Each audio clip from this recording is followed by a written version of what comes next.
Fala ouvinte, tudo bem? Olha que maravilha, né? Esse é o primeiro episódio do Além do Fato, seu novo podcast informativo. Seja muito bem-vindo. Mas olha, antes de tudo, eu quero me apresentar para você que está me escutando pela primeira vez. Meu nome é Guilherme Leal, eu tenho 25 anos, sou jornalista, já trabalhei com jornal impresso, trabalhei em internet, televisão, trabalho com assessoria e me formei em 2017, mas trabalho na área desde 2014, tá? Curiosamente, o rádio é o veículo que eu mais gosto e foi o veículo que eu menos trabalhei, justamente. Por isso, quando eu descobri, na verdade, quando eu me dei conta da força dos podcasts, da adesão, do potencial, tava todo mundo falando disso. E para variar, eu cheguei um pouco atrasado na podosfera, né? Como dizem, né, Denner? Meu amigo sabe disso. Cheguei atrasado. Mas a ideia aqui agora é correr atrás desse prejuízo. O nome tá aí, né? Além do fato. A ideia aqui é a gente conversar sem polêmica, né? Sem grande estresse aí. A gente tá vivendo um momento muito pesado, né? Que as pessoas acabam discutindo, brigando, né? Realmente ali com muita virulência, mas não é a ideia, tá? Aqui a ideia é bater um papo, é conversar com especialistas, com convidados, com jornalistas, com pessoas que tenham o que acrescentar, o que dizer pra gente, né? Especialistas, enfim, além desse bombardeio diário de informações verdadeiras que a gente tem e também as fake news. Esse foi um dos motivos que me fez criar esse podcast. Eu fiquei muito preocupado com essa escalada de fake news, não é de hoje, mas a gente percebe cada vez mais pessoas mentindo deliberadamente, né? São pessoas que mentem com intenção, elas distorcem, isso acontece muito, né? Essa desinformação. E então eu acho que eu, como jornalista, tenho um papel aí, preciso ajudar, nem que atinja poucas pessoas, mas se eu conseguir ajudar a esclarecer uma pessoa, já tá valendo. Por isso que a cada episódio aqui eu vou trazer sempre um fato e a ideia é ir além, é trazer outros lados, mostrar por que aquela situação chegou naquele ponto, e aí ao longo do tempo a gente vai construindo aqui o podcast. E numa segunda parte eu também vou trazer para vocês, vamos dar uma relaxada, né? Porque os últimos dias têm sido muito difíceis, dias duros aqui no Brasil. No dia que eu tô gravando esse podcast, dia 18 de março, a gente já passou de 280 mil mortes pela Covid-19 aqui no Brasil, uma pandemia sem nenhum controle, a gente vive o pico da doença, um momento bastante difícil aqui no estado de São Paulo e no Brasil como um todo, a gente não pode se esquecer disso, né? Fica aqui a minha solidariedade a todas as famílias, a todos que perderam um ente querido, um amigo. Também fica o meu apoio para quem está na linha de frente, os médicos, os enfermeiros, pessoal que trabalha em hospital, enfim, quem está dando a vida pelas outras vidas, né? E para quem está em casa, quem tem tido quem consegue, né, ficar em casa, porque a gente está num momento que nem todo mundo consegue ficar em casa, já que o auxílio emergencial ainda não está disponível para essas pessoas, as empresas não estão tendo subsídio para isso. Enfim, falta muita coisa para que todo mundo consiga ficar em casa pelo menos um pouco mais tranquilo. Para quem está em casa, a gente vai na segunda parte aqui do Além do Fato trazer uma curadoria aí do que você pode fazer nesse tempo, assistindo uma boa série, um filme. Eu vou sempre a cada episódio trazer para você, porque eu não sei vocês, mas eu já perdi muito tempo ali no Netflix, catálogo de Amazon Prime da vida. A gente procura e não acha, né? Então eu vou tentar ajudar você a já ir com uma opção mais certeira lá direto pro seu streaming. Pessoal, o meu primeiro convidado é uma pessoa que me deixa bastante honrado, né, por ter aceito esse convite de participar aqui do Além do Fato, nosso primeiro episódio. Ele que é mestre em Direito pelo Centro Universitário Toledo de Araçatuba, possui graduação em jornalismo pela Unesp, ele é professor universitário, juiz federal da Terceira Região aqui em Araçatuba e atualmente é doutorando pela Unesp de Bauru e estuda esse tema que vai ser o tema da nossa conversa de hoje, que são as fake news. Além disso, Ele é autor de 2 livros, ele é autor da Tutela do Direito do Sigilo da Fonte Jornalística, esse que eu usei durante o meu curso aqui de jornalismo, e também, peraí, ele lançou recentemente outro livro chamado Direitos Humanos na área das fake news e da pós-verdade. Muito obrigado por ter aceito o convite, professor Pedro Luiz Piedade Novaes. Guilherme, eu que me sinto honrado, né, de você ter lembrado do seu humilde professor, e já, como você disse, estou fazendo doutorado e escolhi justamente esse tema, então, praticamente, aqui vai ser um bate-papo, vocês vão apenas ver as minhas aflições, né, para tentar responder. Eu não tenho respostas de nada, tem muitas aflições sobre esse tema. Muitas perguntas, né? E humilde é bondade sua, um currículo desse, rapaz. Mas vamos lá, professor, para a gente poder começar a formar um conceito. O que caracteriza uma fake news? Esse é o grande desafio. A primeira coisa é como você combater o fake news. Então, já existem estudos, né, recentes, né, todo mundo está estudando esse assunto no mundo inteiro, porque não é uma situação que afeta o Brasil, mas afeta o mundo. E justamente o que mais preocupa os estudiosos é definir exatamente o que é o fake news. Então, tem pessoas que falam, não, fake news, então, eu vou dar um exemplo para você. É a notícia falsa só? Ou ela pode ser uma notícia real, mas manipulada?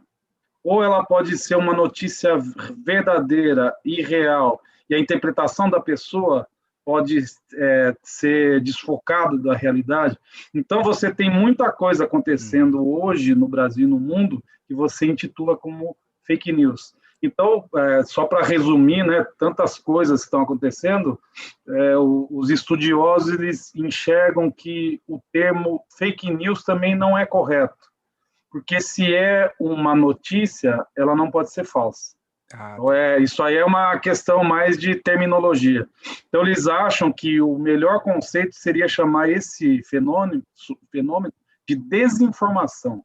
Entendi. Então, o que seria a desinformação que a gente está chamando de fake news? E pelo menos o grande contexto é aquele fato que não existe, é o fato inexistente que você produz com um dolo específico para causar desinformação. Isso a gente pode chamar, então, que é a desinformação, que é o fake news. Então, a pessoa, de forma deliberada, ela cria um fato inexistente e passa para as pessoas, né, para os seus amigos, seus familiares, e aí a gente vê a nossa web, né, lotada de notícias falsas. Essa desinformação, então, ela sempre existiu, né? É como se fosse aquele boato, aquela boataria, aquela mentirada que a gente ouvia, né? Até tem uma história antiga, uma fofoca que foi potencializada e tem sido usada para muitos fins perigosos aí, né? Inclusive agora na pandemia. Com certeza. Aliás, tem uma passagem da Bíblia, como estou estudando esse tema a fundo, lá o Moisés, com Deus falando para Moisés, para o povo de Israel, um dos primeiros mandamentos é não espalhar notícia falsa. Então, como você vê que é algo realmente, a mentira, a intriga, né? Faz parte da nossa humanidade. Tem uma situação, você pega do Hitler, por exemplo, o Goebbels, que foi o ministro da comunicação do nazismo. Tem uma frase atribuída a ele, mas na verdade é o contexto do nazismo. Um monte de mentira contadas várias vezes, ela vira verdade. Pesquisando sobre essa frase, não existe nenhum lugar que o Goebbels tenha dito isso. Isso aí seria uma fake news? Não. É complicado, que, na verdade, o conjunto da obra do nazismo, ele difundiu mesmo notícias falsas, né, relacionadas ao povo judeu, enfim, a gente pode caracterizar que realmente era a conduta, né, do nazismo, mas o Goebbels nunca disse essa frase, mas ele agia dessa forma. E o que acontece que a gente está preocupado? Mas já existiu isso há milênios, por que estão enchendo o saco das pessoas agora por causa da fake news? É por causa da potencialidade. Hoje qualquer pessoa pode pegar um celular e transmitir notícia falsa, receber, não checar e passar. Não dá para a gente comparar lá o povo hebreu de 2.000, 3.000 anos atrás, há 70 anos, 80 anos do nazismo, e agora a gente com rede social. Com o É WhatsApp você faz um completamente estrago diferente, enorme. o potencial é gigantesco, é como se fosse mesmo, a gente está tudo entendido em vírus, o vírus da desinformação, ele é perigosíssimo. Entendi. Falando em vírus, né? Recentemente, no final do É, ano passado, acho que ainda já durante a pandemia, não sei se o senhor ficou sabendo, acredito que sim, teve um projeto ali na Câmara, no Senado, para criar uma lei para combater aí eles chamam de fake news, né? Queria saber a sua opinião sobre isso e se é a melhor forma de atingir esse problema, né? De ir atrás de quem produz ou fazer a população se educar. eu acredito que aquele PL foi aprovado no Senado Federal e agora está sendo discutido na Câmara. Ele é desastroso. A grande questão da fake news, da desinformação, é como você combate com ela. E ali eu não gostei de uma situação em que eles criam uma espécie de conselho de notáveis, que essas pessoas que vão dizer o que é certo e o que é errado. Eu não gosto quando você tem um órgão governamental como dono da verdade.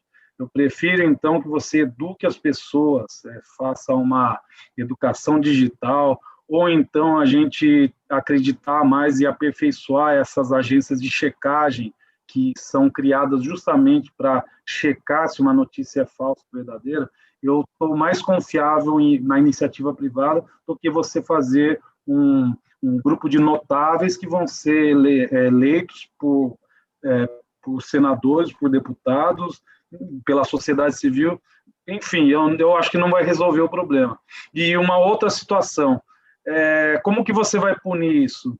Você vai punir a Dona Maria, que está espalhando o fake news, ou você vai direto da fonte, quem está fazendo a propagação dessa notícia fraudulenta, essa Isso é um grande notícia dilema, falsa? né?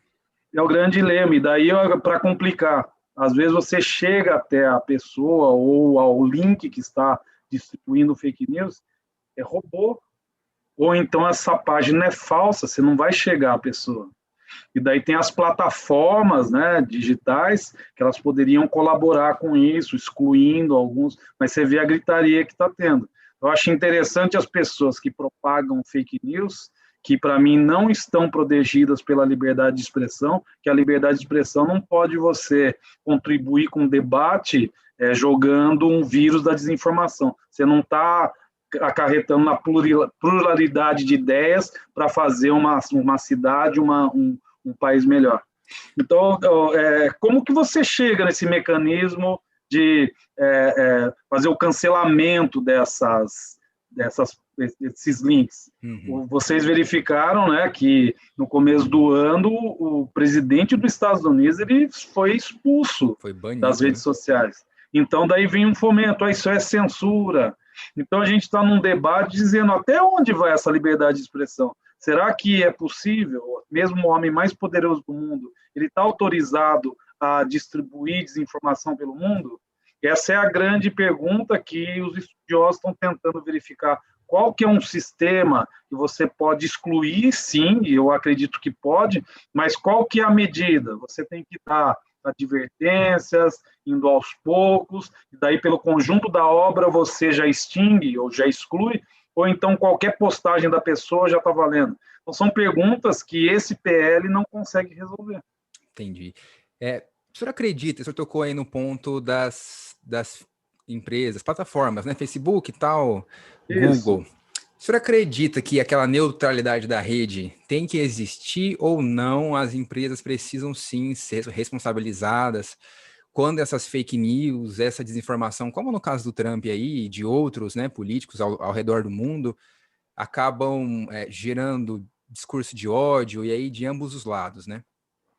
O duro para você ter essa neutralidade, a gente também tem que verificar uma situação. Essas empresas elas são as donas, né, praticamente da informação. E olha que interessante, hoje você pega os caras mais ricos do mundo, são justamente esses que detêm a informação. É o dono do Facebook, é o dono do Bill Gates, enfim, eles que têm a informação do mundo inteiro. Uhum. A grande pergunta também que se faz é, essas pessoas têm uma ideologia política também? É verdade. E outra, eles verificando que existe uma onda, um fluxo de desinformação, eles não podem ter o condão de excluir essa página que praticamente ela diariamente, noturnamente, falar igual a de Dilma aqui, diariamente ou noturnamente, né, você propaga, será que você não pode excluir isso mesmo? Dá para perceber que não é uma coisa humana, né? Você faz 20 postagens em uma hora, você fala, um ser humano que trabalha, que não é um ser humano. E outra coisa, relacionado até a isso, no PL ele joga para o Poder Judiciário. Aliás, você tem a lei que é o marco digital, né? Marco civil da internet. Ele joga para a justiça, só que da justiça ela não tem essa velocidade que você tem dentro da internet. Não dá certo. Ou não adianta você falar, não, eu quero que saia o meu link, esse link tá me difamando, mas ao mesmo tempo, parece que não vai ser eficaz porque a velocidade da justiça é diferente da velocidade da web, e num outro ponto, parece que quando você se insurge contra uma publicação, parece que aumenta, né, o engajamento. Parece que é incrível. O difundor do fake news, ele vibra, isso. Parece que a intenção Fique bravo mesmo, que agora que eu vou ter visibilidade. Então, são perguntas que é difícil você ter respostas para tanto. A gente tem mais questões colocadas. Eu sou meio utópico, né? Viu, Guilherme? Eu acho que o que vai resumir isso no futuro é a educação digital, não tem outro, não tem por onde a gente sair. Eu concordo com você. É utópico mesmo, né? Utópico é o mundo colorido, o mundo feliz, sem guerras e sem fake news. Porque você tem muitas questões colocadas, né? Até para você incorrer na liberdade de expressão, como o senhor falou, a censura, né? E aí, para a gente poder até diferenciar, tem muita gente que fala, esse jornal tal tá espalhando fake news. Aí eu queria que o senhor explicasse para a gente o que é você não concordar, ou ali a notícia que o jornal pode ser processado, o jornalista pode ser processado, do que é aquela fake news, a desinformação feita para isso, deliberadamente para desestruturar mesmo. Para mim, jornalista que produz fake news, ou seja, você cria fatos inexistentes para prejudicar quem quer que seja, não pode ser chamado de jornalista. Então, você que frequentou, né, uma faculdade, tem o diploma, você bem sabe disso. Tem um dever ético, que praticamente é o dever do médico salvar vidas, o dever ético do jornalista é checar. E é isso que as pessoas não entendem. Às vezes, na checagem, o jornalismo pode errar. Mas ele tem um dever, então, de avisar o seu público, erramos, né? Uhum.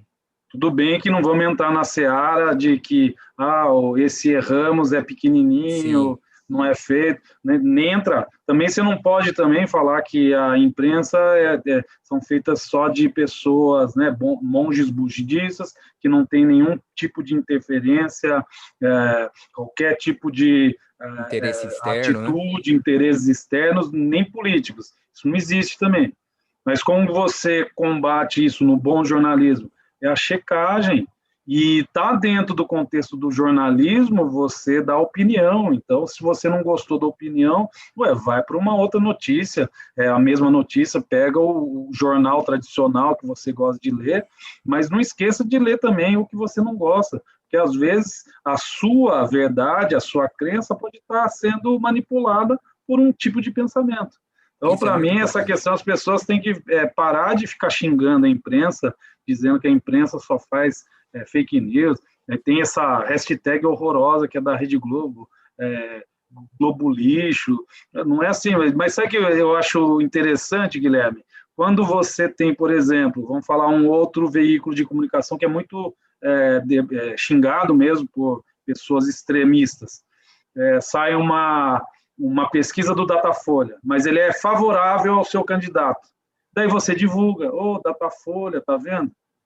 Daí quando não é favorável, é lixo, foi-se de São Paulo, comunistas. Então você tem que ter um denominador comum. Você não acredita em nada da Folha? Respeito, respeito, mas não consigo entender. Por que você está citando a Folha de São Paulo agora, quando ela está falando bem do seu candidato? Tem que É ser um 100%, pouco, né? um pouco, nem palavras para falar com que você trata com uma pessoa dessa, né? A gente Então, fala que e essa questão da fake news mesmo, eu tenho até uma palavra-chave que o porto seguro para desinformação, goste ou não, é a imprensa. É a imprensa que vai salvar a gente. Que ela é a detentora da verdade absoluta, não, mas ela checa as informações. e pode ser Ah, mas cobrada, eu né? não gostei do veículo A, B ou C. Mas lê então a notícia em vários. Daí você, telespectador, leitor, você vai receber e filtrar isso, que daí é a sua verdade, o que você leu. Cheio de opiniões, notícia verdadeira com opiniões. Daí o que você vai receber disso não é como se fosse um robozinho também. A Globo disse, a Folha disse, É o a Estadão verdade. disse, é a verdade. Não, você pensa. E daí isso que forma você cidadão. Você precisa da imprensa. Né? Professor, aproveitando aí, a gente vou encerrar daqui a pouquinho já, só para a gente terminar mais duas perguntinhas. Queria que o senhor falasse para mim, por Claro. favor, qual que é, na sua avaliação, o estrago que esse movimento, essa onda de desinformação pode fazer na democracia? A gente viu nos Estados Unidos aquele caso lá envolvendo a invasão ao Capitólio, a democracia mais estabelecida do Ocidente, né? E a gente tem ali aqui também alguns sintomas em outros países, inclusive aqui no Brasil. A desinformação é, como eu disse no começo, é um vírus. É um vírus que ela tem a potencialidade de influenciar nas eleições.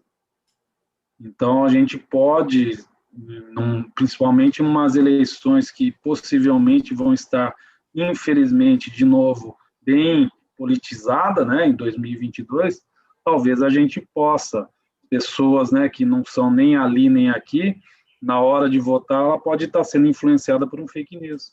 Então, qual que é a dramatização disso? É que a própria democracia está sendo atacada. O eleitor pode ir na urna e apertar um nome ali com base numa fake news que ele recebeu. Isso é muito grave. Muito grave. As pessoas não pensam, mas de uma gravidade tão gigantesca isso, você brincar com a credibilidade das notícias e você acreditar em notícias falsas, isso você desestabiliza não só a própria eleição, você desestabiliza as próprias instituições, é muito sério isso. Então, E a onde, democracia está em perigo. O mundo democrático está em perigo por causa das fake news, infelizmente. e onde que a pós-verdade entra nesse conceito, nesse contexto? A pós-verdade seria, na verdade, o instrumento que a fake news acaba entrando. Se não existisse a pós-verdade, possivelmente, não que não existiria as fake news, mas elas teriam um efeito menos dramático, como a gente vê como hoje. O que é a pós-verdade? A pós-verdade é a sua crença. Por exemplo, que a gente está vendo de forma dramática também nos dias de hoje. E não precisa nem ser a questão da Covid-19.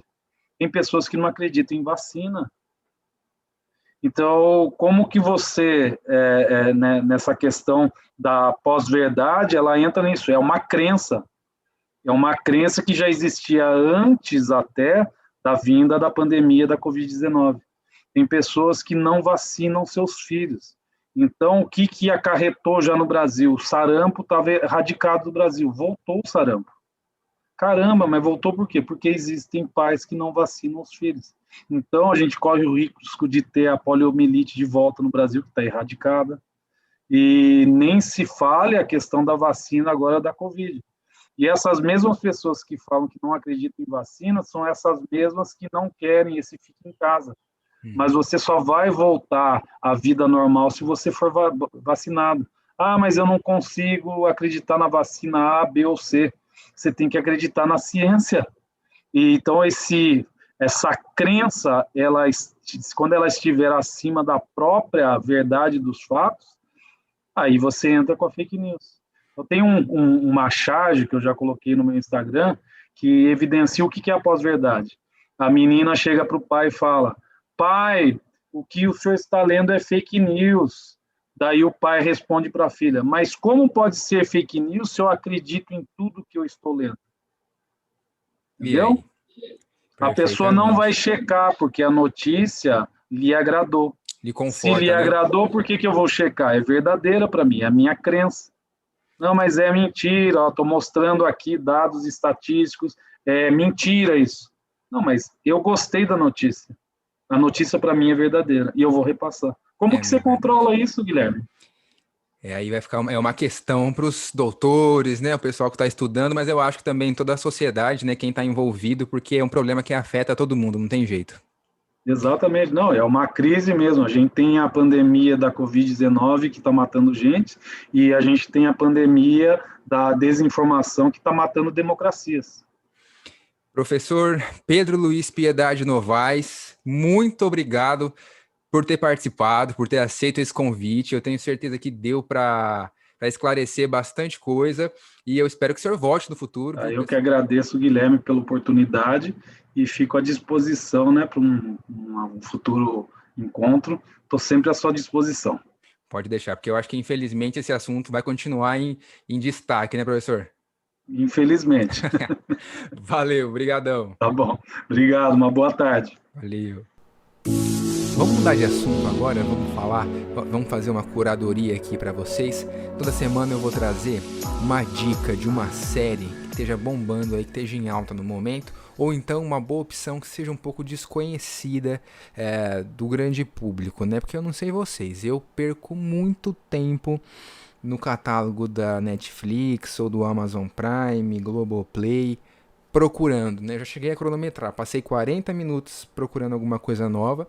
E aí acabei indo assistir um repeteco mesmo ali. Uma pena que não tem Friends mais no Netflix, mas vai estar disponível aí, né? Em breve num outro streaming. Então, a cada semana eu vou trazer uma dica aqui e eu espero que vocês curtam, tá bom? A gente fica perdido mesmo, né? É normal, porque olha só, a gente tem Netflix, Prime Video, Pluto TV, Disney+, acabou de chegar no Brasil o Paramount+, tá certa a pronúncia? É assim mesmo? Paramount+, e tá pra chegar o HBO Max, né? Que vai ser um arrasa quarteirão aí. A gente vai ficar mais perdido ainda nisso tudo. Então eu não vou trazer uma resenha aprofundada, né?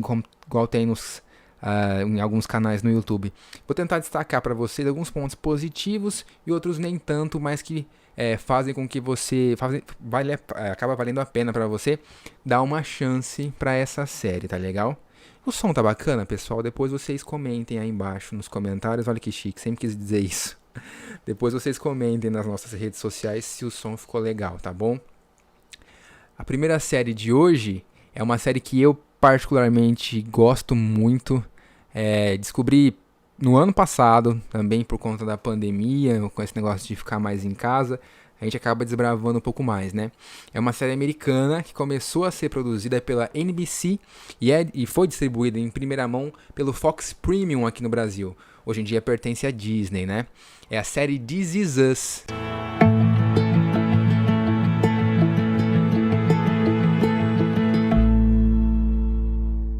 Se você tem Prime Video, pode inclusive acompanhar a série por lá, viu? Lá a gente tem até a 5ª temporada. This Is Us vale a pena por falar por trazer um conceito que é comum a muita gente, é praticamente todo mundo, família, né? Eu quando comecei a ver a série, que aliás tem um primeiro episódio excelente, um dos melhores que eu já vi, eu achei essa característica mais interessante. Na verdade, a gente está acostumado à série de drama, né? Estados Unidos, tem Brothers and Sisters, Os Sopranos e tal. Mas o jeito que eles fizeram aquele primeiro episódio, tem uma conexão ali entre os 3 protagonistas, é muito único, né? A história acompanha uma família norte-americana em várias fases da vida deles, desde o namoro dos pais no passado até o casamento dos filhos, né? Então acompanha ali o namoro dos pais, a infância das crianças, a adolescência, mostra os filhos dos filhos, é bem legal. A série ainda toca em muitos temas atuais, como adoção, racismo, homossexualidade, alcoolismo, violência contra a mulher, e tudo isso com boas atuações e uma trilha sonora bastante caprichada. A série tem alguns personagens que eu gosto bastante, como o Kevin, que é um ator, o personagem é um ator, né? E tem um arco muito bem desenvolvido na série, uma jornada do herói aí de evolução que é bem legal. E também a Beth, né? Se você assistir legendado, eles falam Beth, né? Em inglês, eu não sei fazer, então pra mim é a Beth. A esposa de um dos protagonistas, né? O Randall. Ela é uma personagem muito forte, eu tive uma identificação com ela porque eu realmente conheço muitas mulheres assim, que apoiam o marido, na verdade que fazem uma dupla muito forte em casa, não é nem um pouco submissa, ela sempre foi o que a gente conhece aí ultimamente como mulher empoderada, e é bonito de ver essa parceria entre os dois, né? Em outubro do ano passado, a jornalista Cristina Padiglione trouxe a notícia de que This Is Us foi comprada pela TV Globo, né? Ainda não foi informado quando que a Globo vai exibir essa série, mas é uma boa notícia, né? Aí para quem não tem acesso à TV paga ou mesmo ao streaming, né? A Globo tem tido que diminuir o ritmo de produções nacionais, inclusive a gente vai falar disso mais adiante, mais pra frente, por conta da pandemia, e foi uma boa opção, né, This Is Us para tapar esse buraco aí. Mas fica a dica, viu? This Is Us é uma excelente opção para você que tá passando mais tempo em casa e tá a fim de se emocionar com dramalhão familiar. E falando em tapa-buraco, você vai reconhecer isso aqui se você tem 25 anos, está na fase dos 20 também, assim como eu. Olha só a notícia que chacoalhou aí o fandom de Todo Mundo Odeia o Chris. Os fãs que permanecem órfãos da série, que começou em 2005 e foi até 2009, parece que foi mais tempo, né, gente? Mas foram 4 temporadas só de Todo Mundo Odeia o Chris. Aqui no Brasil a série ficou muito popular por conta das exibições da Record, né? A gente brincava que o Chris era o Chaves da Record. E agora esse fã pode comemorar, porque a sitcom sobre a infância do comediante Chris Rock vai ganhar um reboot em série animada, uma produção do CBS Studio, estúdio que serve como base para essa série. De acordo com o site Deadline, o ator Chris Rock deve voltar à função de narrador da trama exercida na série original. O projeto ainda será oferecido para possíveis interessados e pode ser exibido tanto na TV quanto em um serviço de streaming, né? Ainda não tem uma data para quando essa produção vai começar e nem para quando ela vai chegar aí aos catálogos, mas já é bacana de saber, né?